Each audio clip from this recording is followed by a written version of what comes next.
Sementara itu di tempat lain, yaitu di kantor agen pemerintahan, Adam Hessler dan yang lainnya menemukan mobil yang ditumpangi oleh Ethan dan rekannya, namun tidak ditemukan mayat Ethan.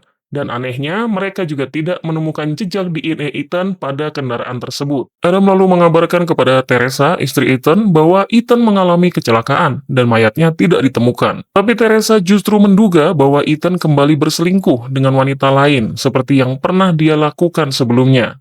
Kembali ke Wayward Pines, Ethan pergi ke bar untuk bertemu Beverly di tempat kerja. Tapi pegawai bar yang berada di sana membuat Ethan bingung dengan mengatakan bahwa tidak ada pegawai wanita di bar itu, seolah-olah membuat Ethan terlihat berhayal. Ethan menjadi marah karena dipermainkan. Pegawai bar lalu memukul Ethan hingga pingsan dan menelpon bantuan.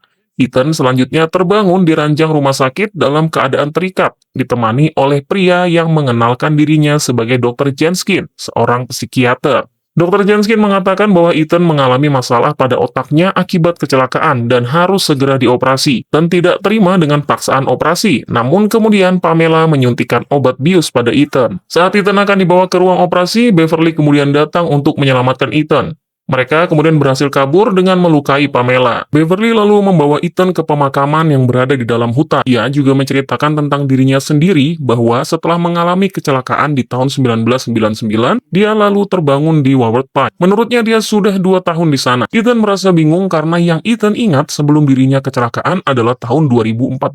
Harusnya Beverly sudah 15 tahun berada di sana. Ethan pun lalu tertidur karena efek obat bius. Esok harinya, Ethan kembali ke kota dan melihat orang yang dia kenal, yaitu Kate, rekan kerja dan sekaligus mantan selingkuhannya dahulu. Ethan lalu mengikuti Kate ke rumahnya. Selain tampak lebih tua, Kate juga sudah bersuami. Meski awalnya Kate berpura-pura tidak mengenali Ethan, Kate akhirnya berbicara bahwa dia sudah 12 tahun berada di sana. Ethan tambah bingung lagi. Beverly dari tahun 99 mengatakan sudah 2 tahun berada di sana, dan Kate yang baru dia temui sebulan sebelumnya sudah berada 12 tahun di kota tersebut. Sebelum meninggalkan Ethan, Kate hanya memberitahu bahwa banyak kamera dan telinga yang mengawasi. Ethan lalu mencuri sebuah mobil, kemudian mencoba pergi meninggalkan Wayward Pines. Namun, seperti yang sudah bisa ditebak, tak ada jalan keluar. Ethan hanya memutar saja dan kembali lagi ke tempat yang sama.